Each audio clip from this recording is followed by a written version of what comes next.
On est déjà presque rendu à la mi-décembre.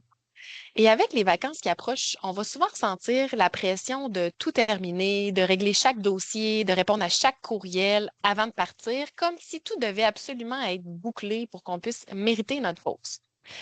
Donc aujourd'hui, je vous partage quelques pistes simples pour éviter la surcharge, réduire la pression et surtout éviter de tomber malade dès qu'on s'arrête. Donc en premier, c'est de se dire que tout n'a pas besoin d'être terminé avant de partir. À cette période-ci de l'année, on voit souvent deux pièges. Donc, le réflexe de vouloir vider la liste à tout prix et le sentiment que si on finit pas tout, ben, on va revenir en retard en janvier. Mais la vérité, là, c'est que le travail, il s'arrête jamais vraiment. Il y aura toujours quelque chose à faire. Il y aura toujours un nouveau projet, un nouveau dossier, une nouvelle demande. Donc, de se donner l'objectif de tout finir va créer vraiment une surcharge inutile et souvent impossible à atteindre. Posez-vous cette question-là. Qu'est-ce qui doit vraiment être fait avant mon départ et qu'est-ce qui peut attendre sans conséquence? Donc, ça va être vraiment de venir prioriser.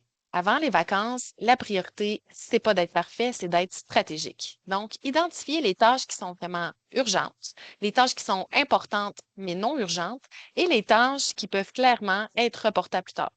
On peut rendre ça visible aussi sur papier, dans le calendrier, on peut en parler en équipe, donc ça va aider à réduire la pression de tout le monde. C'est important aussi de comprendre qu'est-ce qui se passe dans le corps quand la pression est trop forte.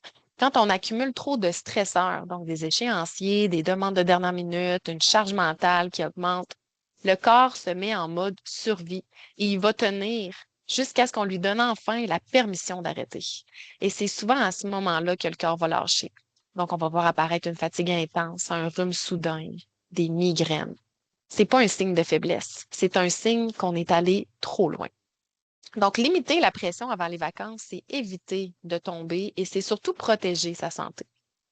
N'oubliez pas non plus de préparer votre départ, donc activez votre réponse automatique au courriel, faites un point rapide avec votre équipe ou avec vos partenaires. Et rappelez-vous que le but, c'est pas d'être parfait avant les vacances, mais c'est d'arriver au congé avec de l'énergie et de revenir les batteries chargées.